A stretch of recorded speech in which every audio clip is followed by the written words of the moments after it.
So in this lecture, we will continue the ordinary differential equation, or basically the chapter is higher order linear differential equation. So ये chapter basically आपके लिए बहुत important concept है. NET JRF, IT jam और gate तीनों exam में almost 3 to 4 marks का आता है. फॉर एग्जांपल नेट जेआरएफ में आपके पास एक क्वेश्चन आता है मल्टीपल चॉइस में 4.75 मार्क्स का.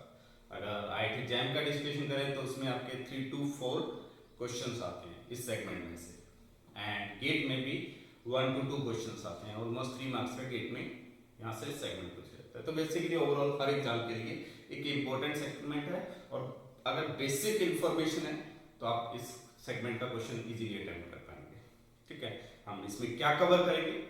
First, higher order linear differential equation, then classification of the higher order linear differential equation, then हम जनरल इंफॉर्मेशन डिस्कस करेंगे किसी सॉल्यूशन के बारे में. फॉर एग्जांपल कोई दो सॉल्यूशन एल कब होते हैं, दो सॉल्यूशन एल कब होते हैं, और the relationship between linearly independent dependent solution and the Wronskian of the solution, Wronskian की सारी प्रॉपर्टीज. देन नेक्स्ट जो इंपॉर्टेंट कंसेप्ट है नेट जेआरएफ के लिए सबसे इंपॉर्टेंट, और पिछले 3 to 4 एग्जाम्स में कंटिन्यूसली यहाँ से क्वेश्चन आ रहा है, the set of zeros of any non trivial solution of nth order linear differential equation. किसी एक नॉन ट्रिवियल सॉल्यूशंस के जीरोस का एनालाइज करना है कि किसी एक क्लोज इंटरवल में किसी एक नॉन ट्रिवियल सॉल्यूशन के पास कितने जीरोस हो सकते हैं, एट मोस्ट कितने जीरो होंगे, एटलीस्ट कितने जीरो होंगे. ठीक है, तो जैसे आपके एग्जाम का एक क्वेश्चन है, इस टाइप के क्वेश्चन पूछे जाते हैं, y double dash plus x square y is equal to 0, और x बिलोंग कर रहा है उनके according sorry e to the power x square, और जो x बिलोंग कर रहा है 0 to 3 पाई. ठीक है, और एक उन्होंने a से डिफाइन किया था, alpha belongs to 0 to 3 pi such that y at alpha is 0, और यहां जो y है वो क्या है, नॉन ट्रिवियल सॉल्यूशन. तो हम जस्ट पैटर्न देख रहे हैं कि क्वेश्चन का पैटर्न नेट जेआरएफ में किस टाइप का आता है.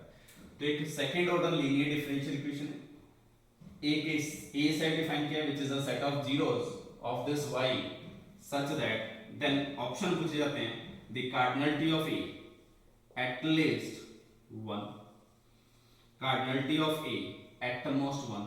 तो इस टाइप के ऑप्शन. तो बेसिकली आपको कोई एक इक्वेशन गिवन होगी, मोस्ट मैक्सिमम चांस है कि वो second order linear differential equation होगी और होमोजेनियस फॉर्म में होगी. हम डिसाइड करेंगे कि होमोजेनियस है या नॉन होमोजेनियस, वो सारी डेफिनेशंस लिखेंगे.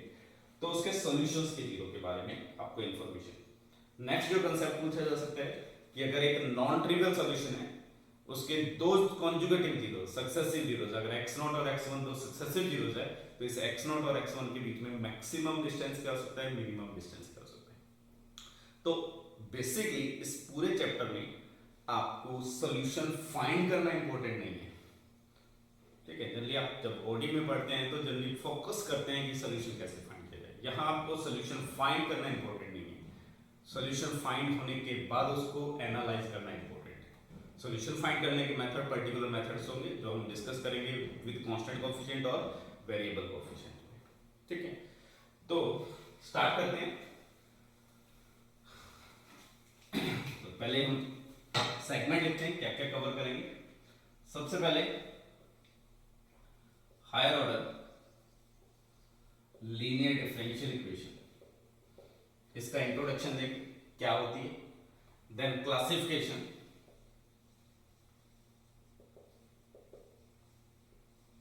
Of higher order linear differential equation. तो किसी भी higher order linear differential equation का क्लासिफिकेशन डिफाइन करेंगे.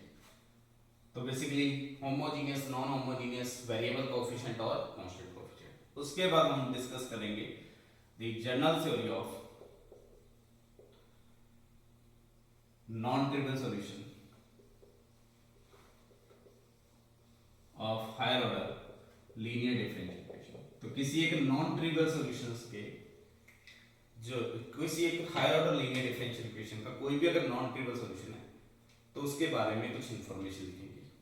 तो बेसिकली अगर nth order higher order linear differential equation है तो उसके पास कितने लीनियरली इंडिपेंडेंट सॉल्यूशन हो सकते हैं, और अगर नॉन होमोजेनियस एक्सपोनेंशियल मेथड और लीनियर डिफरेंशियल इक्वेशन है, तो उसके पास कितने लीनियरली इंडिपेंडेंट सॉल्यूशंस हो सकते हैं। तो इसी में बेसिकली जनरल थ्योरी में हम जो डिस्कस करेंगे, number of LI solutions and Wronskian of some n solutions. तो दिस इज रॉन्स्किन, क्या डिफाइन होता है उसकी डेफिनेशन हम आगे जाके डिस्कस करेंगे, और the relationship between Wronskian and LI solutions वो हम डिस्कस करेंगे। इसी में जो इंपॉर्टेंट सेगमेंट है नेट जेआरएफ के लिए, the analysis of zeros of any non-trivial solution,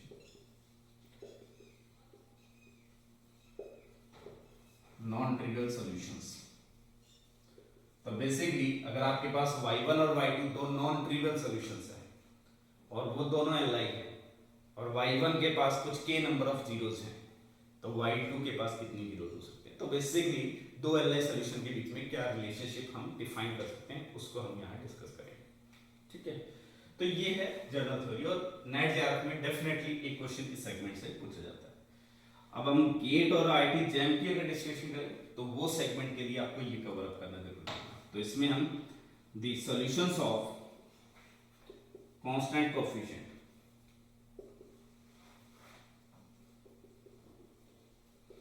linear differential equation, तो किसी constant coefficient linear differential equation के सॉल्यूशंस कैसे फाइंड करेंगे, और जो सॉल्यूशंस आएंगे उनका बिहेवियर कैसा होगा, पीरियोडिक होंगे, बाउंडेड होंगे, अनबाउंडेड होंगे, या किस एक्स टेंड्स टू इंफिनिटी पे उनका बिहेवियर कैसा होगा। तो इस टाइप का क्वेश्चन जनरली पूछा जाता है। Then solution of variable coefficient linear differential equation, तो कुछ variable coefficient linear differential equation होंगी, उनको सॉल्व करने के कुछ पर्टिकुलर मेथड कि कैसे सॉल्व करेंगे, और उन पर्टिकुलर मेथड से जो सॉल्यूशन आएगा उसका फर्दर फिर हमें एनालाइज करना होगा।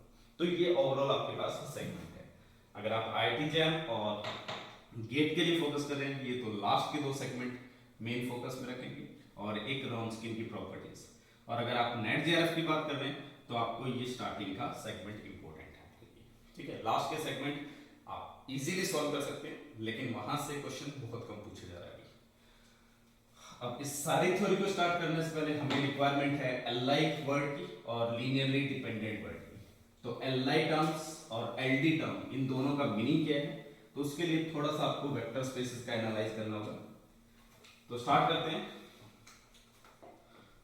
लीनियरली इंडिपेंडेंट और linearly dependent sets, just definition recall करवा रहा हूं, डिटेल में हम लीनियर अलजेब्रा में डिस्कस करेंगे।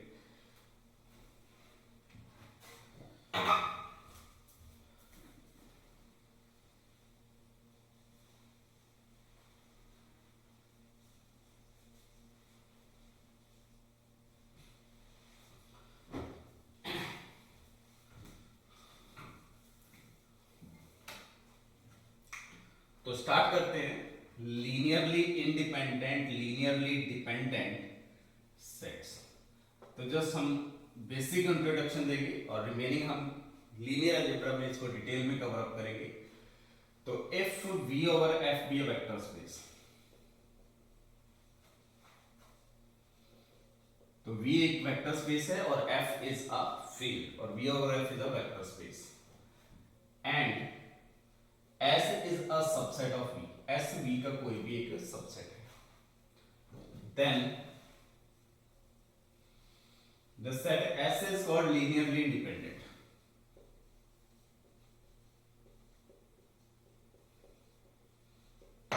The set S is called linearly independent if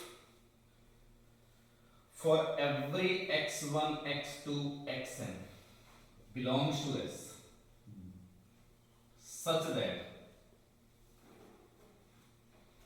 summation sum alpha i xi is equal to 0, I varying from 1 to n। तो आप इस S के कोई भी finite number of vectors pick करो, अगर उनका एक लीनियर कॉम्बिनेशन 0 के इक्वल है, तो ये तभी हो सकता है whenever all alpha is 0। ठीक है, when the set is called linearly independent। और ऐसे सेट जो लीनियरली इंडिपेंडेंट नहीं है, those are called linearly dependent. तो यहीं से हम लीनियरली डिपेंडेंट की बात कैसे करेंगे, तो अगर इस स्टेटमेंट का नेगेशन ले लेंगे तो वो किसको रिप्रेजेंट करेगा, एलडी को। तो फॉर ऑल किस में कन्वर्ट हो जाएगा, देयर एग्जिस्ट में, और ऑल जीरो की बजाय there exist some non zero. तो एलडी का डेफिनेशन क्या है, S is called linearly dependent if there exist some x1 x2 xn belongs to S such that and alpha 1 alpha 2 alpha n belongs to F, not all zero, यानी कि at least एक alpha ही हमेशा क्या होना चाहिए, non zero, such that the linear combination summation alpha xi should be zero with i varying from 1 to n। ठीक है, तो बेसिकली कुछ नॉन जीरो अल्फा के रिस्पेक्ट में और कुछ xi बिलोंग्स टू s के रिस्पेक्ट में एक लीनियर कॉम्बिनेशन मिलना चाहिए जो किस वेक्टर को रिप्रेजेंट करे, zero vector, then set is called linearly dependent. ठीक है, हम इसको डिटेल में ऑब्वियसली लीनियर अलजेब्रा में ये डेफिनेशंस कहां से आती हैं, क्यों आती हैं, वो डिस्कस करेंगे। फॉर एग्जांपल अगर मैं एक वेक्टर पिक करता हूं x1, सिंपल एग्जांपल लेते हैं 1 0, x2 व्हिच इज 0 1 और x3 व्हिच इज से 1 1। ठीक है, तीन वेक्टर पिक करें, देन अगर मैं 1 into x1 plus 1 into x2 minus 1 into x3 करता हूं, तो 1 into x1 1 into x2 minus 1 into this, तो आप इजीली वेरीफाई कर सकते हैं ये जीरो वेक्टर आएगा। तो आपके पास x1 x2 x3 का एक लीनियर कॉम्बिनेशन मिल गया जिसमें अल्फा ही क्या है, नॉन जीरो, लेकिन ये लीनियर कॉम्बिनेशन किसके इक्वल आ रहा है, जीरो के। तो ये किसकी डेफिनेशन है, the set x1 x2 x3 must be linearly dependent. Clear है यहां तक? तो this set must be linearly dependent. अगर मैं यहां से कोई भी दो वेक्टर पिक करता हूं, से x1 और x3, तो अज्यूम करते हैं कि कोई alpha into x1 plus beta into x2 equal to 0 0 vector. तो जब भी आपको एलआई एलडी चेक करना है तो बेसिकली स्टार्ट यहीं से करना होता है। आप अज्यूम करिए कि उसका एक लीनियर कॉम्बिनेशन है जो किसके इक्वल है, 0 वेक्टर के। देन कुछ कैलकुलेशन करेंगे, अगर अल्फा और बीटा नॉन जीरो एग्जिस्ट करते हैं तो डेफिनेटली एलडी होगा, और अल्फा और बीटा की वैल्यू 0 आ जाए तो डेफिनेटली ये क्या होगा, एलआई। तो यहां से सब कुछ कैलकुलेशन करेंगे तो फर्स्ट कंपोनेंट अल्फा x1 और x2, तो फर्स्ट कंपोनेंट अल्फा आएगा, सेकंड कंपोनेंट बीटा आएगा व्हिच इज इक्वल टू 0 0। तो ऑब्वियसली अल्फा को भी क्या होना होगा, 0, और बीटा को भी क्या होना होगा, 0। तो अगर मैं एक वेक्टर पिक करता हूं x1 x2, एक सेट लेते हैं, तो ये आपके पास क्या होगा, लीनियरली इंडिपेंडेंट। इसी तरह आप x1 x3 लेंगे वो भी क्या होगा, लीनियरली इंडिपेंडेंट, और x2 x3 लेंगे वो भी क्या होगा, लीनियरली इंडिपेंडेंट। लेकिन अगर x1 x2 x3 तीनों वेक्टर एक साथ लेंगे तो वो क्या होंगे, लीनियरली डिपेंडेंट। तो बेसिक इंफॉर्मेशन, अगर एक ऐसा लीनियर कॉम्बिनेशन मिले जिसमें कुछ अल्फा नॉन जीरो हो और xi s के मेंबर हो, लेकिन लीनियर कॉम्बिनेशन क्या है, जीरो, तो then set is called linearly dependent, otherwise set is called linearly independent. ये ओवरऑल कांसेप्ट है इस चैप्टर का। ठीक है, इसी का हम यूज करेंगे। अब हमें ओडी में क्या यूज करना है, यहां हम जब भी वेक्टर स्पेस में बात करते हैं तो स्केलर कहां से पिक करते हैं, फील्ड से। लेकिन जब हम ओडी में एलआई सॉल्यूशन और एलडीपी सॉल्यूशंस की बात करेंगे तो जो सॉल्यूशंस है वो फंक्शंस होंगे, और अगर वो फंक्शंस है तो किसी डोमेन पे डिफाइन होंगे। तो वहां हमें एलआई और एलडी को किसी डोमेन के रिस्पेक्ट में चेक करना होता है। तो फंक्शंस एलआई एलडी कब होंगे, उस पर हम डिस्कशन करते हैं। तो लीनियरली इंडिपेंडेंट और linearly dependent functions. So let f and g are two functions. तो ये रैंडम टू फंक्शंस ले रहे हैं, डिफाइन ऑन D, किसी डोमेन D पे डिफाइन है। ठीक है, तो डिपेंडेंसी का मीनिंग क्या है, एक की वैल्यू दूसरे पे डिपेंडेंट हो, that is one function should be constant multiple of other function। Basic idea. Dependency का मीनिंग क्या है, कोई एक क्वांटिटी रिमेनिंग कुछ क्वांटिटीज पे डिपेंडेंट हो। तो जनरल क्या लिख सकते हैं कि अगर a vector is a linear combination of some other vectors then it is called dependent। so same definition यहाँ, then f and g are called linearly dependent on D. तो जब भी आप एल आई और एल डी की बात करेंगे तो with respect to domain discuss करेंगे। If there exist alpha belongs to R, हम रियल फील्ड पे बात कर रहे हैं, सच दैट आप सी पे भी डिस्कशन कर सकते हो। तो two function f and g are linearly dependent on d if there is alpha belongs to r such that f of x must be same as alpha times g of x with for every x belongs to d। ठीक है, और अगर ये condition satisfy नहीं होगी तो then they are called linearly independent. I think clear ये definition. तो अगर कोई भी दो फंक्शन एक दूसरे के कांस्टेंट मल्टीपल हैं then they are called linearly dependent, और अगर कांस्टेंट मल्टीपल नहीं है then they are called linearly independent. ठीक है, जैसे कि एग्जांपल देखने पहले और क्वेश्चन, अगर मैं f ऑफ x को पिक करता हूं simply x and g of x को पिक करते हैं मॉड ऑफ x, और अज्यूम करें कि x किसी डोमेन D से बिलोंग कर रहा है और D जो है R का subset. Then first option, f and g are linearly independent on the interval -1 to 1. Second option, say this is D. f and g are linearly dependent on 0 to infinity. Third option, f and g are linearly independent on -infinity to infinity, that is whole real life, or f and g are linearly dependent on -infinity to 1। तो ये चार option है आपके पास। Option कितने भी बन सकते हैं, अगर आप डी चेंज कर दोगे तो ऑप्शन चेंज हो जाएगा। तो जस्ट मेथोडोलॉजी फाइंड करना है कि कैसे एल आई और एल डी चेक करेंगे। तो आप जब भी दो फंक्शन को एल आई और एल डी वेरीफाई करना है तो आप स्टार्ट करोगे कि let F and ji are linearly dependent on D. अगर किसी डोमेन डी पे वो लीनियरली डिपेंडेंट है तो यहां से क्या रिप्लाई करेंगे, F of X is equal to alpha time there exists alpha belongs to say R such that f of x must be equal to alpha times g of x, और ये hold करना चाहिए for all x belongs to D। ठीक है, this property should hold for every x belongs to D। तो अगर हम D को फर्स्ट केस पिक करते हैं -1 to 1, और ये कंडीशन नोट कर रही है फॉर एवरी डी, तो यहां से क्या इंप्लाई करेंगे, f at 1 equal to alpha time g at 1 and f at -1 should be equal to alpha time g at -1, क्योंकि ये हर पॉइंट पे ट्रू है तो 1 और -1 पे भी ट्रू होगा। और f1 की वैल्यू फाइंड करोगे और g1 की वैल्यू फाइंड करोगे तो 1 आएगा, तो यहां से अल्फा की वैल्यू 1, लेकिन यहां से अल्फा की वैल्यू क्या रहेगी -1, तो दिस इज कॉन्ट्रडिक्शन। तो अगर मैं d को -1 to 1 क्लोज इंटरवल ले रहा हूं तो उस रीजन पे ये दोनों फंक्शन लीनियरली इंडिपेंडेंट आएंगे, तो आपका फर्स्ट ऑप्शन डेफिनेटली करेक्ट। ठीक है, सेकंड ऑप्शन, अगर आपके पास d जो सेट है वो 0 to infinity है तो उस केस में fx ऑब्वियसली x ही है, और gx जो मॉड फंक्शन है वो भी किसको रिप्रेजेंट करेगा, f को। तो अगर मैं अल्फा को 1 पिक कर देता हूं तो f of x is equal to क्या लिख सकता हूं, alpha time g of x for every x belongs to d।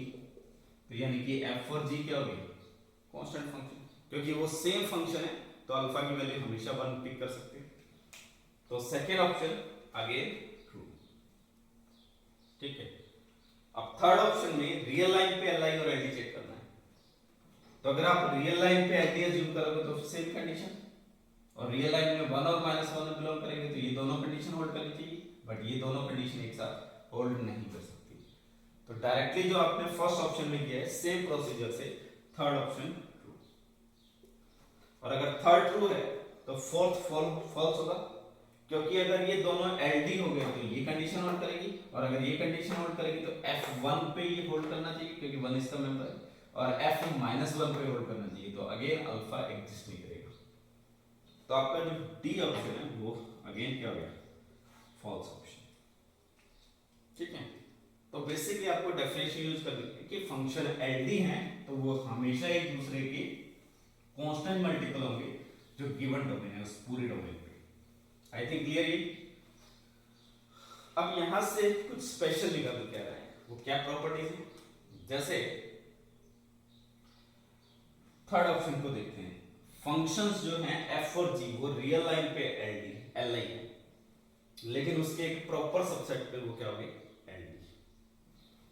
Real line पे ये दोनों फंक्शन क्या हैं li, लेकिन एक प्रॉपर सबसेट है उस पे ये फंक्शंस क्या डिफाइन हो रहे हैं ld। That is if f and g are defined on domain D and they are linearly independent on domain D, then does not imply they are linearly independent on a subset of D। अगर larger domain पे li है तो किसी subset पे जरूरी नहीं है कि वो li होंगे। जब आप वेक्टर स्पेस पढ़ते हैं तो वहां स्टेटमेंट लिखते हैं कि the subset of linearly independent set is linearly independent, तो उस स्टेटमेंट और स्टेटमेंट में बहुत डिफरेंस है। यहां हम फंक्शंस चेंज नहीं कर रहे हैं, हम फंक्शंस का डोमेन चेंज कर रहे हैं। जब हम वेक्टर स्पेस में बात करते हैं तो वहां फील्ड के रिस्पेक्ट में बात करते हैं, तो अगर हम फील्ड वहां भी चेंज कर देंगे तो इस टाइप की प्रॉपर्टीज वहां में आएंगी, वो हम लीनियर में डिस्कस करेंगे। तो आप फर्स्ट स्टेटमेंट लिख सकते हैं, if f and g are two function defined on domain D, if f and g are two function defined on domain D such that f and g are linearly independent on D, such that f and g are linearly independent function on D, then this does not implies f and g are linearly independent on subset of D. This does not implies f and g are linearly dependent on some subset of D. I think clear? Again, अगर मैं यहां से यहां पे जाता हूं तो इस डोमेन D पे ये दोनों फंक्शन क्या हैं LD, लेकिन लार्जर डोमेन पे क्या होगी li। तो अगर किसी एक डोमेन पे फंक्शंस LD हैं तो लार्जर डोमेन पे वो जरूरी नहीं है कि LD होंगी, लेकिन लीनियर में आप पढ़ते थे the super set of LD set is LD, तो वो कंडीशन और यहाँ डेफिनेशन आ गई। यहाँ अगेन मैं रिपीट कर रहा हूँ कि डोमेन चेंज कर रहे हैं वहां सेट चेंज करते हैं। ठीक है, तो next definition, next statement, if f and g are two function defined on a set S, f and g are two functions defined on a set S and D is a subset of S such that f and g are linearly dependent on D, such that f and g are linearly dependent on G does not implies f and g are linearly independent on, linearly dependent on S, does not implies f and g are linearly dependent on S। I think clear यहां तक। लेकिन अगर कोई दो function किसी एक domain D पे li हो जाए, किसी के D पे li हो जाए, तो लार्जर सेट पे हमेशा क्या होगी li। रीजन क्या है, अगर f और g फंक्शन किसी एक डोमेन D पे एक दूसरे के कांस्टेंट मल्टीपल नहीं है तो गारंटी है कि उसके सुपर सेट पे वो कभी भी कांस्टेंट मल्टीपल नहीं हो सकते। ठीक है, तो next statement, if f and g are function defined on a set S, if f and g are function defined on a set S and f and g are linearly independent on D which is a subset of S, f and g are linearly independent on D which is a subset of S, so this always implies f and g are linearly independent on S। तो अगर किसी subset पे li है तो वो larger set पे हमेशा linearly independent होंगे, ठीक है।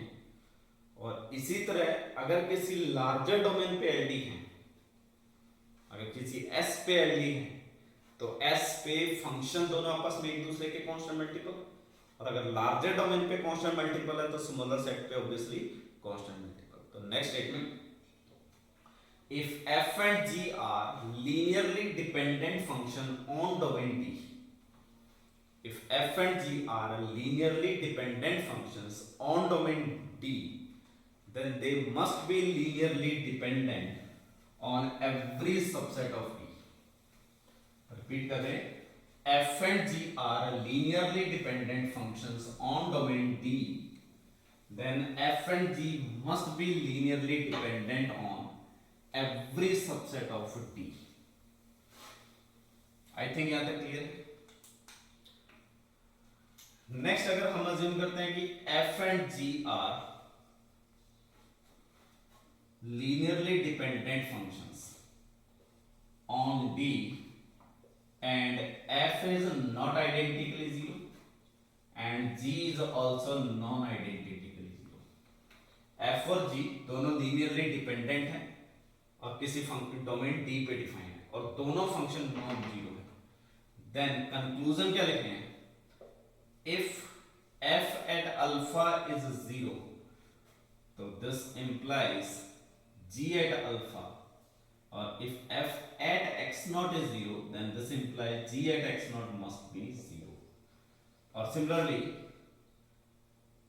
जी at x naught is zero implies f at x naught is also 0।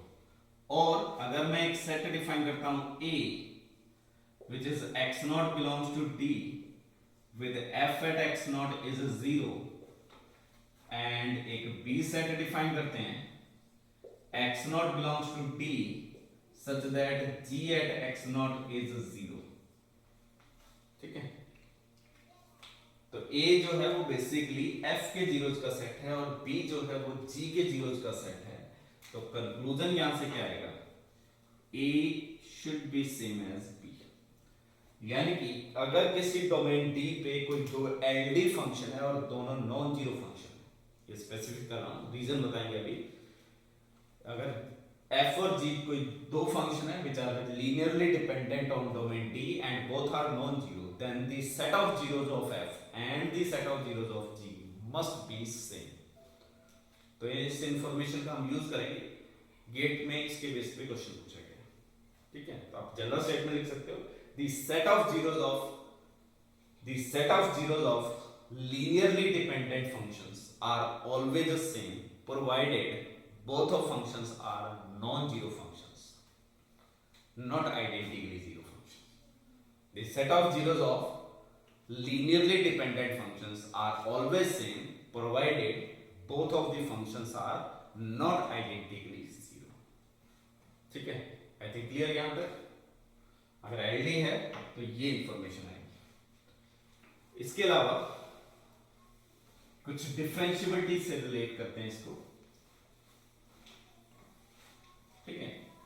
इस चीज का प्रूफ आप यहां से लिख सकते हो क्योंकि आपने फंक्शन क्या दिए थे, f of x is equal to alpha time g of x, ये फंक्शन है क्योंकि f एंड g क्या डिफाइन करेंगे, लीनियरली डिपेंडेंट ऑन d, तो गारंटी है कि there exist alpha belongs to r with this condition, और ये होल्ड करेगा for all x belongs to d, और guarantee since f non zero है और g भी नॉन जीरो है तो यहां से इंप्लाई करेंगे alpha should be non zero, क्योंकि अल्फा जीरो हो गया तो f जीरो हो जाएगा, तो अल्फा को क्या होना होगा, नॉन जीरो। ये क्लियर है। अब अगर आपके पास f at x not zero है तो यहां से alpha time g at x not भी क्या रहेगा, जीरो, तो g at x not definitely क्या होगा, जीरो, क्योंकि अल्फा क्या है, नॉन जीरो, और similarly g at x not zero है तो f at x not zero, तो जो f के जीरोज हैं वो g के जीरोज होंगे और जो g के जीरोज हैं वो f के जीरोज होंगे। अगर ये f और g नॉन जीरो नहीं होते तो ये अल्फा कैन बी जीरो, तो उस केस में प्रॉब्लम आ जाता। ये सिंपल प्रूफ है जो हमने अभी स्टेटमेंट डिस्कस किया। नेक्स्ट, अगर आपके पास f and g are differentiable function define on an interval I, किसी आई इंटरवल पे डिफाइन है, ठीक है, और डिफरेंशिएबल फंक्शन है, and if f and ji are linearly dependent on I, यानी कि इस इंटरवल आई पे दोनों फंक्शन आपस में क्या है, लीनियरली डिपेंडेंट है। तो यहां डेफिनेशन से क्या इंप्लाई करेंगे, यहां हम कंक्लूजन लिखेंगे, तो there must exist alpha belongs to R such that f at x is the same as alpha time g at x for all x belongs to I, और फंक्शन डिफरेंशिएबल है तो इसका meaning क्या है, f dash at alpha f dash x must be same as alpha time g dash at x और for all x belongs to I। तो अगर आपके पास फंक्शंस लीनियरली डिपेंडेंट हैं, अगर फंक्शंस लीनियरली डिपेंडेंट हैं तो उनके डेरिवेटिव भी लीनियरली डिपेंडेंट होंगे on same domain provided they are differentiable. If f and g are linearly dependent function then f dash and g dash are also linearly dependent। तो यहां से conclusion क्या है, f dash and g dash are linearly dependent on I, ठीक है, clear. तो ये था आपका बेसिक इंट्रोडक्शन जो हमें इस पूरे चैप्टर में रिक्वायरमेंट है, ठीक है। तो बेसिकली एलडी फंक्शन की स्पेशली हमें रिक्वायरमेंट होगी, और अगर दो फंक्शन एलडी हैं तो उनके डेरिवेटिव्स का क्या इंफॉर्मेशन है वो हमें रिक्वायरमेंट होगी। तो इन सारी इंफॉर्मेशन को हम जो अभी चैप्टर स्टार्ट करने जा रहे हैं उसमें स्टार्ट करेंगे, ठीक है। So next let's start with the higher order linear differential equation. तो higher order linear differential equation, तो बेसिकली हम डिस्कस करेंगे nth order linear differential equation.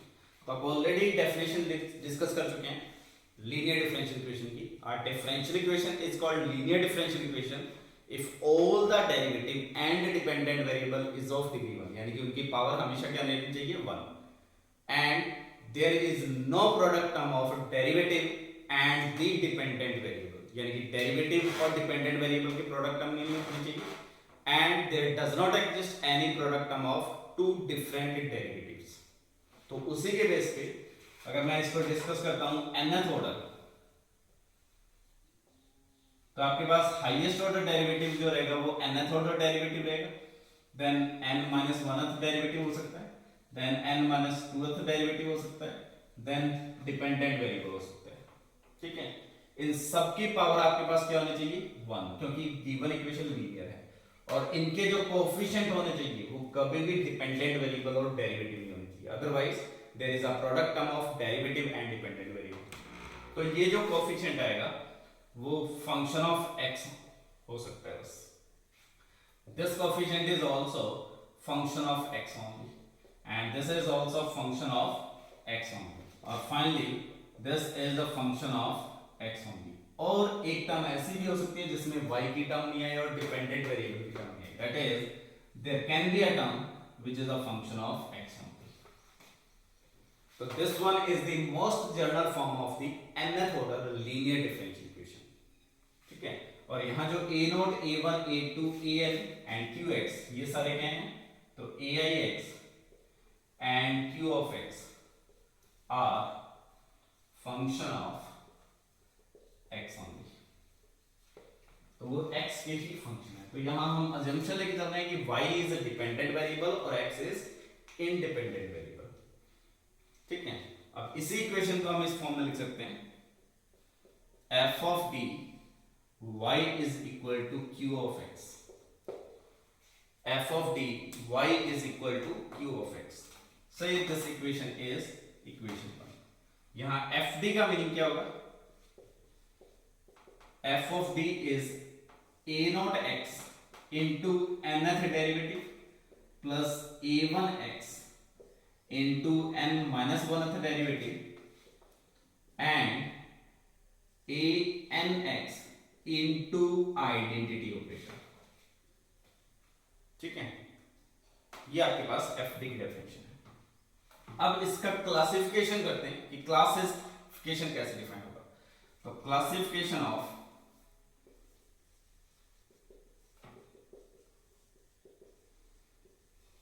Equation 1, तो basically nth order linear differential equation का classification कैसे define करेंगे।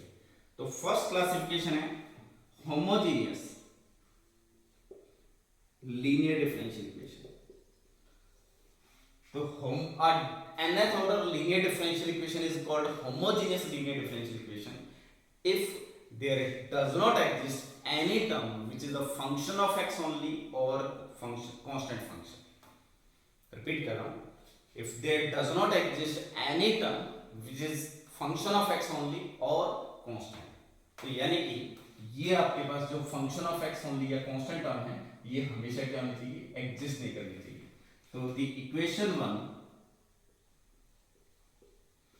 is called homogeneous if q of x is identically 0, यानी कि हर x के लिए ये फंक्शन क्या होना चाहिए, 0। Otherwise 1 is called non homogeneous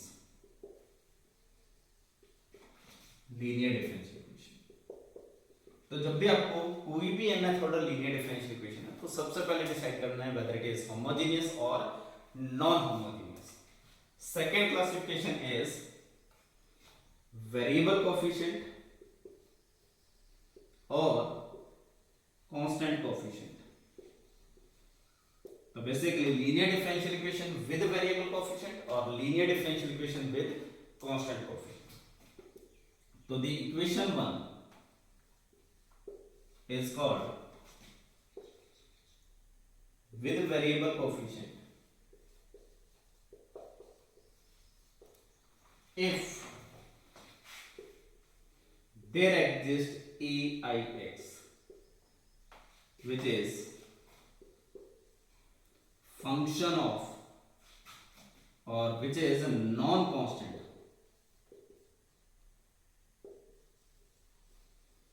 function of x।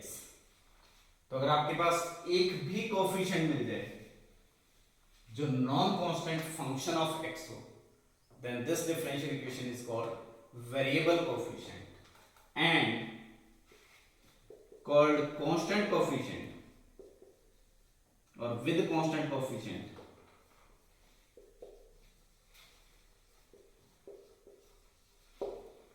so equation 1 is with constant coefficient if for all I this aix are constant function। तो अगर सारे कोफिशिएंट कांस्टेंट फंक्शन हो जाए तो this is called with constant coefficient, और अगर सारे function at least एक फंक्शन वेरिएबल कोफिशिएंट हो जाए then this is called with variable coefficient. जैसे सिंपल एग्जांपल अगर लिखते हैं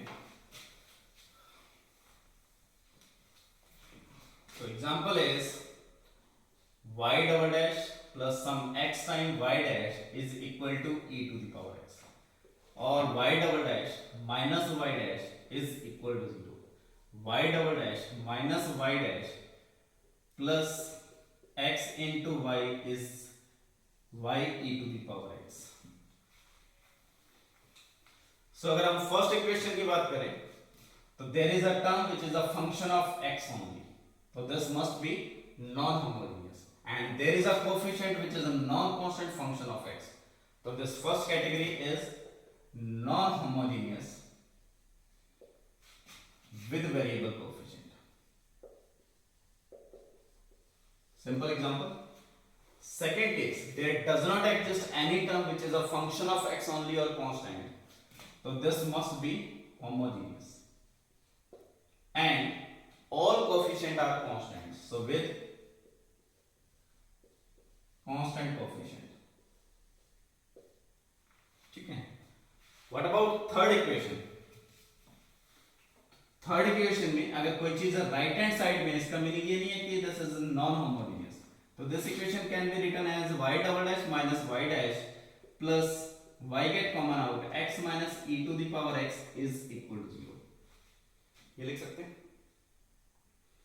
तो in this case there does not exist any term which is a function of x only, that is this equation is homogeneous, and there is a term which is function of x only and a coefficient of y, so this is variable coefficient, ठीक है। तो ये basically आपको classification पता होना चाहिए। तो जब भी आपको कोई भी क्वेश्चन सॉल्व करना है तो सबसे पहले आप उसको क्लासिफाइड करोगे कि weather it is homogeneous, non homogeneous और वेरिएबल कोएफिशिएंट और कांस्टेंट कोएफिशिएंट, और हम हर कैटेगरी को अलग अलग से डिस्कस करेंगे। जो होमोजेनियस लीनियर डिफरेंशियल इक्वेशन है उसकी प्रॉपर्टीज और non homogeneous linear differential equation की प्रॉपर्टीज। अब नेक्स्ट आपका टास्क बेसिकली क्या है कि अगर आपके पास nth ऑर्डर होमोजेनियस या नॉन होमोजेनियस इक्वेशन है और लीनियर है तो उसके पास नंबर ऑफ एलाइज सॉल्यूशंस कितने होंगे।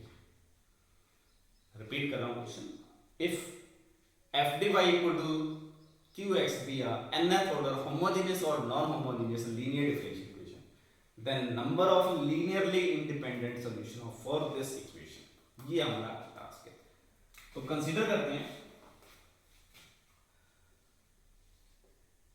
nth order homogeneous differential equation. So let f d y equal to 0 be nth order homogeneous linear differential equation. तो जो भी आपकी थ्योरी है अभी हम वो डिस्कस कर रहे हैं वो होमोजेनियस के लिए और लीनियर के लिए, ठीक है। और यहां जो एफ डी नोटेशन है वो क्या रिप्रेजेंट करेगा, f of d is a naught x nth derivative plus a1x n minus 1th derivative and plus anx into I derivative, ठीक है। तो इसमें first information, if y1 y2 y3 and yk are any k solutions, ठीक है। तो y1 y2 y3 yk are any k solutions, तो कोई भी k सॉल्यूशन पिक करें। अब k की value may be equal to n, may be less than और may be greater than n। तो इस k का और n का अभी तक कोई रिलेशन नहीं है, ये कोई भी ग्रेटर भी हो सकता है, लेस भी हो सकता है और इक्वल भी हो सकता है, ठीक है। देन डिफाइन, एक फंक्शन डिफाइन कर रहा हूं which is phi of x summation I varying from 1 to k alpha y of ix। तो बेसिकली ये आपके पास क्या है, linear combination of y ix, ठीक है। अगर आप बेसिक इंफॉर्मेशन है लीनियर अलजेब्रा की तो this phi is a linear combination of y1 y2 yk। तो अब क्वेश्चन है कि whether this phi is a solution of the equation 1 और नॉट। क्या ये लीनियर कॉम्बिनेशन जो है इक्वेशन 1 का सॉल्यूशन है? अगर ये प्रूफ हो गया कि this is a solution of this equation 1 तो हमारे पास स्टेटमेंट आ जाएगी the every linear combination of any solution of this homogeneous nth order linear differential equation is also solution, ठीक है। तो ट्राई करते हैं इसको। अगर हम फाइंड करते हैं f of d of phi, तो इसका मीनिंग क्या होगा, f of d summation I varying from 1 to k alpha y ix, और ये जो सम है वो फाइनाइट सम है और ये डिफरेंशिएबल ऑपरेटर है। तो अगर हम सीरीज ऑफ फंक्शंस पढ़ेंगे जब, तो अगर आपकी सीरीज ऑफ फंक्शन डिफरेंशिएबल है, ईच टर्म डिफरेंशिएबल है और डेरिवेटिव का सीरीज यूनिफॉर्म कन्वर्जेंट है और सीरीज खुद यूनिफॉर्म कन्वर्जेंट है, तो डेरिवेटिव और समेशन इज ऑलवेज इंटरचेंजेबल। तो ये इंफॉर्मेशन हम सीरीज ऑफ फंक्शन में डिस्कस करेंगे, ठीक है। लेकिन यहां आपके पास फाइनाइट सम है, फाइनाइट सम है तो ये डेफिनेटली यूनिफॉर्म कन्वर्जेंट होगा और इसमें डेरिवेटिव जो होंगे वो भी यूनिफॉर्मली कन्वर्जेंट होगा। तो this differential operator and summation are interchangeable, ठीक है। तो अगर आपको हर स्टेप को प्रूफ करना है तो आपको इंफॉर्मेशन पता होनी चाहिए कि क्या क्या हम यहाँ यूज कर रहे हैं। तो इसको हम लिख सकते हैं summation I varying from 1 to k F alpha I F of D Y of I X, और ईच वाई आई आपने क्या अज्यूम करा है, सॉल्यूशन। तो इसका अगर ये सॉल्यूशन है तो एफ डी वाई आई क्या होगा, जीरो। तो ये सारे टर्म्स में है जीरो, तो ओवरऑल सम भी क्या रहेगा, जीरो। तो एफ डी फाइव भी क्या होगा, जीरो। तो इसका मीनिंग क्या है, five is also solution of equation one. ठीक है, तो हमारे पास यहां फर्स्ट स्टेटमेंट क्या है, for any nth order linear differential equation if y1 y2 yn are y1 y2 yk are k solutions, then every linear combination of these solutions is also solutions। तो आप statement लिख सकते हैं, the every linear combination of any k solutions of the every linear combination of any k solutions of nth order homogeneous linear differential equation is also a solution। Every linear combination of any k solutions of nth order homogeneous linear differential equation is also a solution। I think clear। तो अगर ये statement clear है तो हमने basically यहां जो statement लिख रहे हैं कि y1 y2 yk are any solution, then every linear combination of y1 y2 yk also solution। तो जितने भी पॉसिबल लीनियर कॉम्बिनेशन होंगे वो भी हमेशा किसको रिप्रेजेंट करेंगे, सॉल्यूशंस को रिप्रेजेंट करेंगे। आई थिंक यहां तक क्लियर। अब अगर हम एक सेट बनाते हैं, V सेट, सेट क्या है, Y such that Y is a solution of equation 1।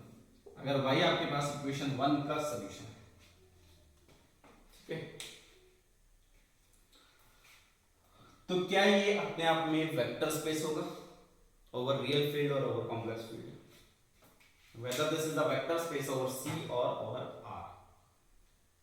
तो जब हम वेक्टर स्पेस में सब स्पेस पढ़ते हैं, अगर आपके पास V ओवर F कोई भी एक वेक्टर स्पेस है, देन W एक सबसेट है V का, then W is a subspace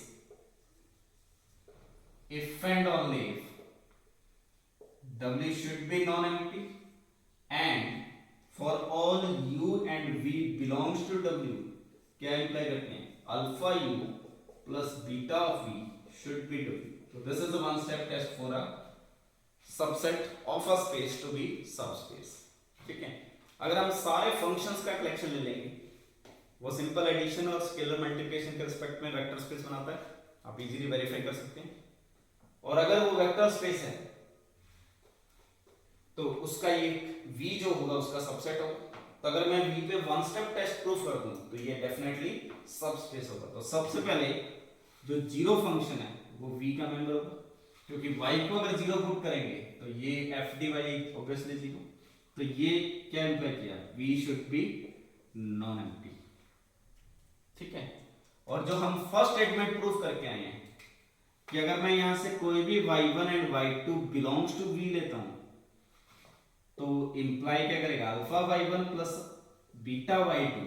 अगर y1 y2 कोई भी दो सॉल्यूशन है तो उसका हर लीनियर कॉम्बिनेशन भी सॉल्यूशन होगा। तो इसका मीनिंग क्या है, this V is always a vector space.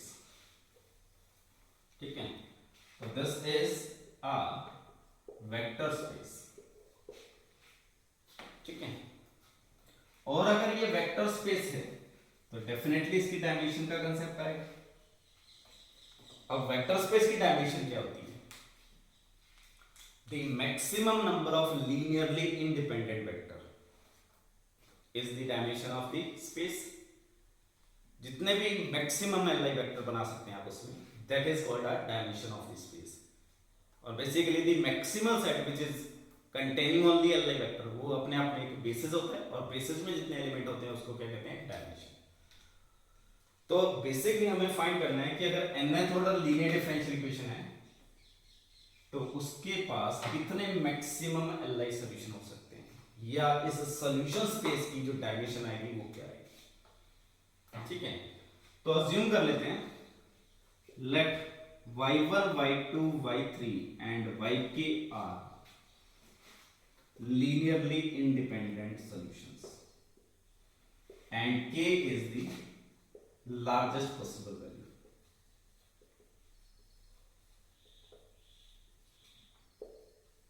ठीक है, k एक लार्जेस्ट पॉसिबल वैल्यू है कि y1 y2 yk R L I solutions. तो अब k की पॉसिबल वैल्यू क्या होगी।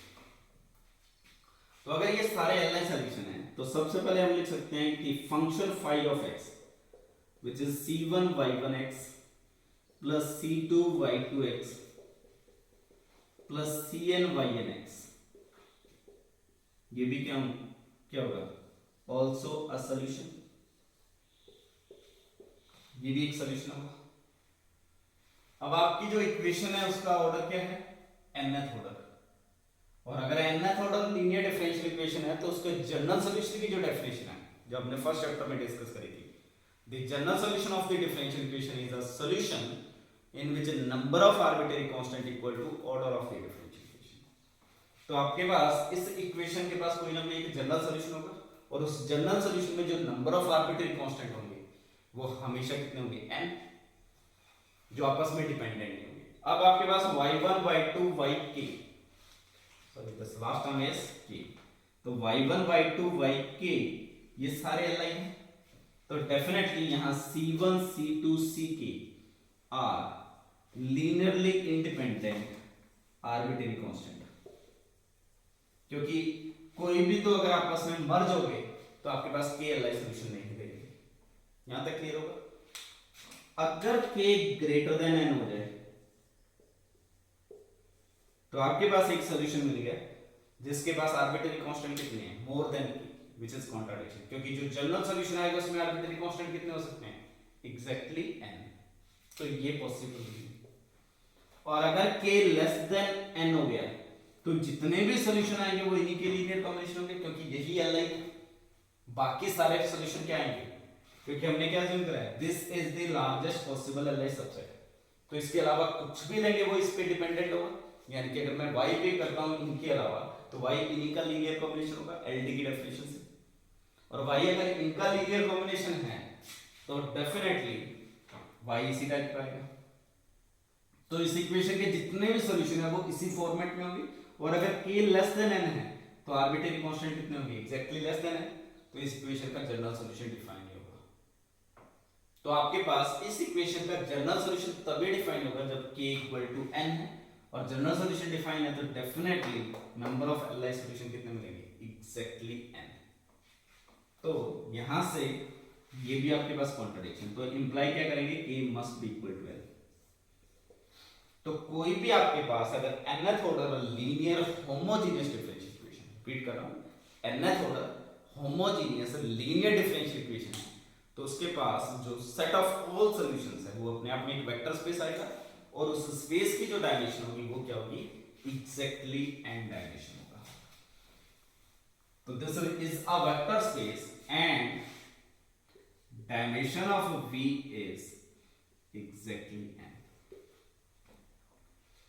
ठीक है, और आप कह सकते हैं कि maximum number of Li solution for any nth order homogeneous linear equation is n Li solution. यहां तक आई थिंक क्लियर है। अब आपके पास नेक्स्ट आता है कि अगर इक्वेशन नॉन होमोजेनियस हो जाए तो उसके पास कितने Li सॉल्यूशंस होंगे, मैक्सिमम। ठीक है, क्या उसका सॉल्यूशन सेट वेक्टर स्पेस बनाएगा या नहीं बनाएगा।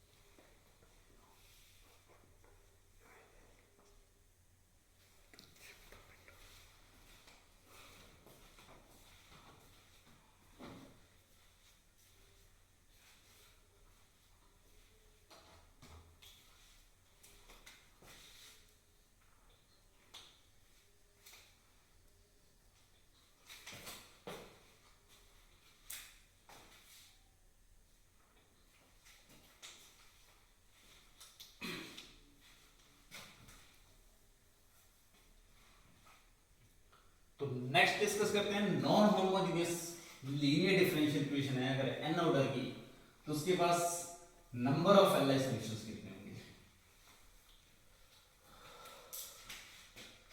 So let f of d y is equal to qx be nth order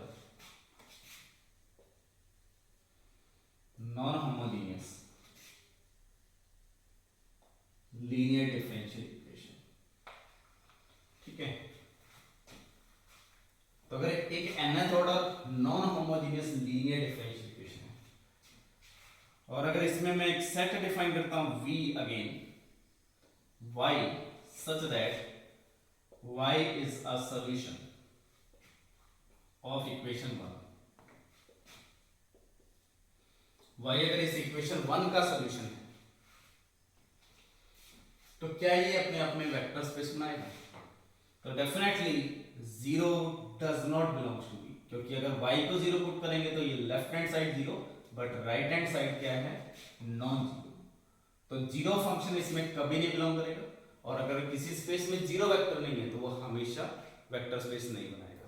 तो this implies v is not a vector space. तो जब भी आप nth order homogeneous linear differential equation discuss करते हैं तो उसके पास जो सेट ऑफ ऑल सॉल्यूशन है वो अपने आप में वेक्टर स्पेस बनाता है, और अगर non homogeneous linear differential equation है तो जो सेट ऑफ सॉल्यूशन है वो कभी भी वेक्टर स्पेस नहीं बनाएगा। ठीक है, बट क्वेश्चन ये है द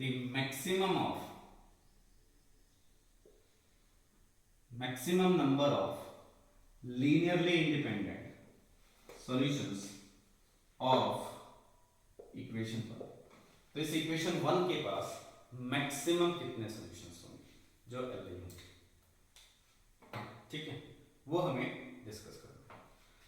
तो अगर अज्यूम करते हैं कि इफ phi x, और एक नोटेशन डिफाइन करते हैं y px, ठीक है, be any solution of f dy is equal to qx। कोई भी एक सॉल्यूशन है f dy equal to qx, और ये एक पर्टिकुलर सॉल्यूशन है, यानी जिसमें कोई भी आर्बिट्ररी कांस्टेंट नहीं है। हम ऑलरेडी डिस्कस कर चुके हैं particular solution is a solution which obtained from general solution without any arbitrary constant. तो ये एक पर्टिकुलर सॉल्यूशन का जिक्र कर रहे हैं of this non homogeneous equation. ठीक है, और if YGS x is a general solution of f dy equal to qx। ठीक है, अगर YGX is a general solution of f dy equal to qx, इसका जनरल सॉल्यूशन है और ये एक पर्टिकुलर सॉल्यूशन है। अगर ये जनरल सॉल्यूशन है तो डेफिनेटली इसमें कुछ n आर्बिट्ररी कांस्टेंट्स होंगे, क्योंकि इसका ऑर्डर क्या है? nth order. अगर मैं एक फंक्शन डिफाइन करता हूं phi x which is ygx minus ypx, general solution में से अगर इस पर्टिकुलर सॉल्यूशन को रिमूव कर दें तो अगर इस phi पे बोथ साइड fd ऑपरेट करते हैं तो ये क्या आ जाएगा? f of d y of g of x minus y of p of x, और ये क्वांटिटी ऑब्वियसली सेम है f of d y of gx minus f of d y of px। ठीक है, और ये जो सॉल्यूशन ये yg है जो इस इक्वेशन का सॉल्यूशन है, तो this quantity is q of x minus ये भी क्या आएगा आपके पास? q of x, यानी कि और ये क्वांटिटी क्या है? f d phi। तो f d phi equal to क्या है? 0। तो यहां हमने क्या प्रूफ किया? अगर ypx कोई भी एक सॉल्यूशन है जो पर्टिकुलर सॉल्यूशन है इस इक्वेशन का, और ygx एक जनरल सॉल्यूशन है इस इक्वेशन का, तो general solution minus particular solution जो आएगा that is a solution of homogeneous linear differential equation. और yp में कोई आर्बिट्रेरी कांस्टेंट नहीं है, और yg में n आर्बिट्रेरी कांस्टेंट है क्योंकि जनरल सॉल्यूशन है। तो अगर yg माइनस yp करेंगे तो फाई ऑफ x में कितने आर्बिट्रेरी कांस्टेंट आएंगे, n आर्बिट्रेरी कांस्टेंट आएंगे, क्योंकि यहाँ n आर्बिट्रेरी कांस्टेंट है और यहाँ कोई भी कांस्टेंट टर्म नहीं है, तो ओवरऑल सब्ट्रैक्शन करोगे तो आर्बिट्रेरी कांस्टेंट रिमेन रहेंगे। तो फाई ऑफ x जो है वो एक F D Y equal to F D phi equal to zero आ गया, यानी कि F D Y equal to zero का एक सोल्यूशन है और जिसमें कितने आर्बिट्रेरी कांस्टेंट है एग्जैक्टली है। तो basically this phi is a general solution of the homogeneous linear differential equation. ठीक है, तो यहां हम ये सारी चीजें लिख क्यों रहे हैं, तो हमने प्रूफ क्या किया कि if Y P X be R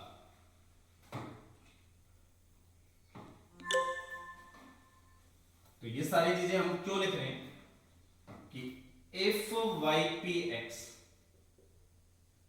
B a solution of be a particular solution of f dy equal to qx and y of gx be a general solution of f dy equal to 0. So this implies y of g of x minus Y of P X, इसको हम denote कर सकते हैं Y of C x, क्योंकि इसमें कितने arbitrary constant होंगे n, तो इसलिए वाई सी एक्स लिख रहे हैं is a general solution of F D Y equal to 0, यानी कि होमोजेनियस का ये एक जनरल सॉल्यूशन आ जाएगा। ये क्लियर है? तो यहां से बेसिकली आपके पास क्या इंप्लाई है, YGX should be equal to YCX plus YPX is a general solution of FD Y is equal to QX। जो आप आज तक याद करके आ रहे हैं कि अगर कोई non homogeneous linear differential equation है तो उसका जो जनरल सॉल्यूशन होता है वो क्या होता है, कॉम्प्लीमेंट्री सॉल्यूशंस, जिसको आप डिनोट करते हो YC से, प्लस पर्टिकुलर सॉल्यूशंस और पर्टिकुलर इंटीग्रल। ठीक है, तो complementary solution plus particular integral, यानी कि आप होमोजेनियस का जनरल सॉल्यूशन लिखो और उसमें नॉन होमोजेनियस का कोई भी एक सॉल्यूशन ऐड करो, तो ये आपके पास general solution of the non homogeneous equation आ जाएगा। ठीक है, तो this YCX is called complementary function और YPX इज पर्टिकुलर इंटीग्रल। और यहां जो YCX होगा वो किस टाइप का होगा, C1y1x प्लस C2y2x प्लस सम Cnynx और y1y2yn, ये सारे क्या होंगे, लीनियरली इंडिपेंडेंट, क्योंकि ये जो YCX है वो होमोजेनियस का जनरल सॉल्यूशन है, और जनरल सॉल्यूशन है तो उसमें n आर्बिट्रेरी कांस्टेंट होना चाहिए और वो तभी आएंगे जब ये इसी फॉर्म में होगा। आई थिंक यहां तक क्लियर। अब आपके पास एक फंक्शन y1 y2 और yn एंड एक फंक्शन है yp, टोटल कितने फंक्शन है n+1।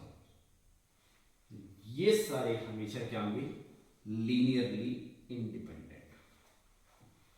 तो बेसिकली जो आपके पास पर्टिकुलर सॉल्यूशन आता है नॉन होमोजेनियस इक्वेशन का, कोई भी पर्टिकुलर सॉल्यूशन पिक कर लो, वो जितने भी कॉम्प्लीमेंट्री सॉल्यूशन है जो होमोजेनियस के सॉल्यूशन है उन सब से हमेशा क्या होगा, लीनियरली इंडिपेंडेंट। इसका रीजन क्या है इस पे अभी आता हूं मैं। तो फाइनल में इसका कंक्लूजन आपको लिखूंगा, जैसा भी कुछ कैलकुलेशन करते हैं कि if this yp is linearly dependent on y1 y2 and yn। अगर ये linearly dependent हो गया तो इसका मीनिंग क्या है, ypx क्या आ जाएगा, some summation I varying from 1 to n some alpha yx। अगर डिपेंडेंट है तो इनके कॉम्बिनेशन से जनरेट हो जाएगा। ठीक है, और यहां से इंप्लाई करेंगे जब आप YCX प्लस YPX फाइंड करेंगे, तो YCX क्या है, summation I varying from 1 to n CI YIX plus summation I varying from 1 to n some alpha I Y of IX। ये फिक्स हो गया। तो इसका मीनिंग क्या हुआ आपके पास, इसको लिख सकते हैं summation I varying from 1 to n CI plus alpha I into YIX, और YI किसका सॉल्यूशन है, होमोजेनियस का, तो इनका जो लीनियर कॉम्बिनेशन आएगा वो भी किसका सॉल्यूशन होगा, होमोजेनियस का। तो दैट इज FD को अगर मैं YC प्लस YP पे ऑपरेट करूंगा तो रिजल्टेंट क्या आएगा, 0, और YC प्लस YP क्या है आपके पास, तो F of D Y of G is equal to 0, लेकिन YG किसका सॉल्यूशन था, नॉन होमोजेनियस का, तो ये क्या आ गया, कॉन्ट्राडिक्शन। तो अगर ये जो YP आपने लिखा है वो इन n सॉल्यूशंस पे डिपेंडेंट हो गया, तो आपका जो जनरल सॉल्यूशन आपने अज्यूम किया था YG नॉन होमोजेनियस का, वो होमोजेनियस का सॉल्यूशन रहेगा, व्हिच इज कॉन्ट्राडिक्शन। तो आपके पास ओवरऑल यहां इस नॉन होमोजेनियस का संधि क्या है, the every particular solution of the non homogeneous linear differential equation। YP क्या अज्यूम करा था, particular solution, तो every particular solution of the non homogeneous linear differential equation is always linearly independent to all complementary solution of the homogeneous equation। और homogeneous equation के जो complementary solution है वो कितने अलाइ हो सकते हैं, n, और ये पर्टिकुलर सॉल्यूशन कितना हो सकता है, 1। तो नॉन होमोजेनियस के पास number of maximum number of L I solution कितने हो सकते हैं, n+1। तो यहां हम जो स्टेटमेंट लिखते हैं पूरा समराइज करते हैं इसी सेगमेंट को। तो फर्स्ट स्टेटमेंट आपने लिखा है, the set of all solutions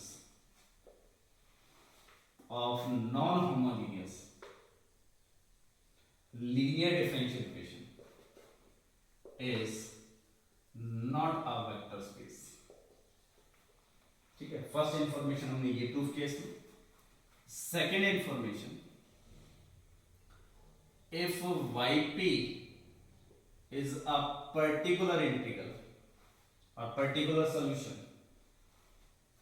of f dy equal to qx and YCX is a general solution of f dy equal to 0,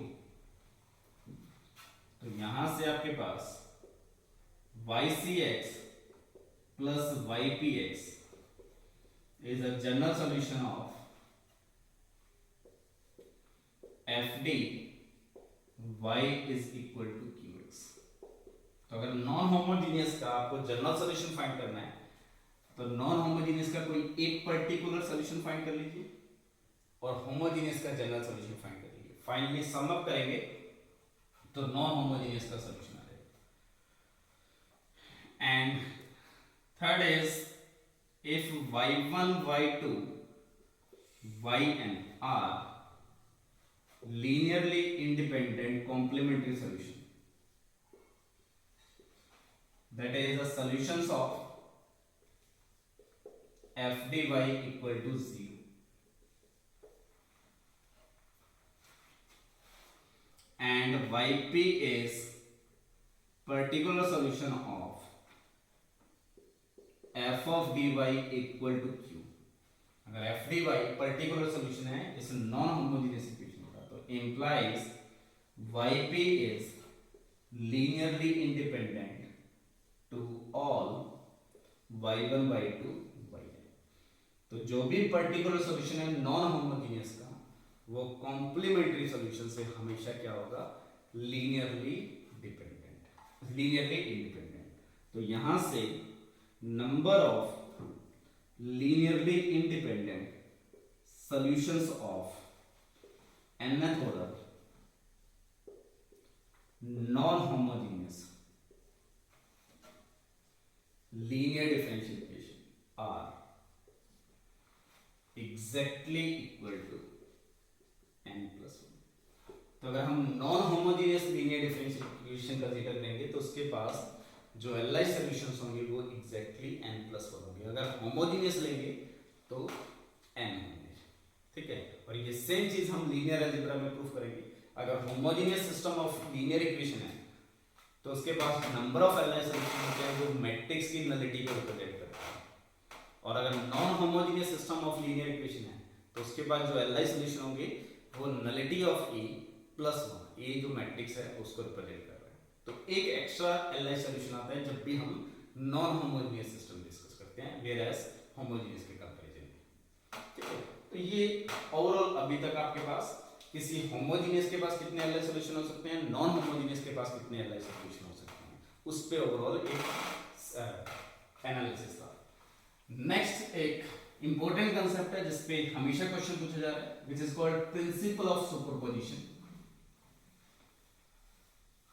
तो प्रिंसिपल ऑफ सुपरपोजिशन का मीनिंग क्या है? If f dy is equal to qx be nth order linear differential equation. अब ये decided नहीं है अभी तक कि होमोजेनियस है या नॉन होमोजेनियस है, ठीक है। कोई भी nth order linear differential equation है, ठीक है। एंड कुछ y1 y2 yk are any k solutions. इस इक्वेशन के कोई भी के सॉल्यूशन पिक करें और एक फंक्शन डिफाइन करते हैं phi of x which is a summation I varying from 1 to n alpha y of ix। ये फंक्शन डिफाइन किया हमने, ठीक है। तो क्वेश्चन ये है, what is condition on this alpha i such that this phi x is a solution। तो assume करते हैं कि if phi x is also solution, यहां हम कंक्लूजन लिखेंगे तो phi x is also solution, तो इंप्लाई क्या करेंगे, f of d y is equal to क्या आना चाहिए, q of x। Basically f of d phi is should be equal to q of x आना चाहिए। implies f of d summation alpha i y I x equal to क्या होना चाहिए, q of x। यहां तक clear है? और अगर समीशन और एक डेरिवेटिव इंटरचेंज करेंगे तो summation of alpha i f of d y I is equal to q of x। ये है। और हर f y i किसका सॉल्यूशन है, y i इस इक्वेशन का सॉल्यूशन है, तो ये f d y i किसको रिप्रेजेंट करेगा, q x को। तो this implies a summation of alpha q of x is equal to q of x। और यहां से क्या आएगा, summation of alpha -1 whole into q of x equal to 0। तो this implies either summation of alpha is equal to 1 or q of x is equal to 0। यानी कि आपकी जो गिवन इक्वेशन है या तो वो होमोजेनियस होनी चाहिए, अगर वो नॉन होमोजेनियस है तो इन सारे कोफिशिएंट का जो सम है वो हमेशा क्या होना चाहिए, 1। तो this overall calculation is called principal of superposition, ठीक है। तो हमने प्रूफ क्या किया, if y1 y2 yk are any k solutions then this phi x is also solution if and only if either q of x is identically 0 or summation I varying from 1 to k alpha I must be equal to 1। या तो coefficient का सम क्या होना चाहिए, 1। अगर coefficient का सम 1 नहीं है तो आपकी जो इक्वेशन है वो क्या होनी चाहिए, होमोजेनियस। इस कंसेप्ट पे गेट नेट जेम तीनों एग्जाम्स में क्वेश्चन आ चुका है, ठीक है। और रिपीटेडली क्वेश्चन पूछा जाता है। चलिए क्वेश्चन लिखते हैं, आपका होमवर्क देते हैं यहाँ ट्राई कर लो, आंसर आप व्हाट्सएप पे देंगे और टेलीग्राम ग्रुप पे देंगे। तो question is if y triple dash plus x square y double dash minus e to the power x y equal to x y be third order linear differential equation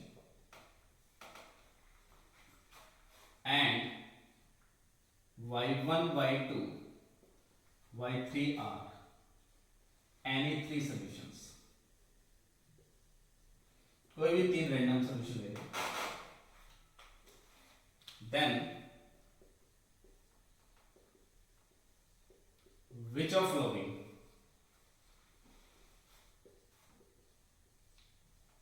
also a solution, तो इनमें से कौन सा होगा जो solutions को represent करेगा। First option 1/2 time y1 minus 1/3 y2 plus 1/2 y3। Second option 1/3 y1 plus 1/3 y2 plus 1/3 y3। ठीक है। Third option 2/3 y1 plus 1/3 y3 and D is y1 minus y2 plus 3y3। तो आपको वेरीफाई करना है इनमें से कौन सा उस इक्वेशन का अगेन सोल्यूशन होगा। ठीक है, तो please solve this question and send me on WhatsApp और टेलीग्राम ग्रुप। तो ओवरऑल इस लेक्चर में हमने homogeneous linear differential equation discuss किया, उसको क्लासिफाइड किया, देन होमोजेनियस के पास कितने एनालाइज सॉल्यूशन हो सकते हैं एंड नॉन होमोजेनियस के पास कितने एनालाइज सॉल्यूशन हो सकते हैं, और एक फाइनल कंसेप्ट डिस्कस किया है, principle of superposition. In next lecture we will start with the relationship of Wronskian of any n solution and linearly independent and dependence। Again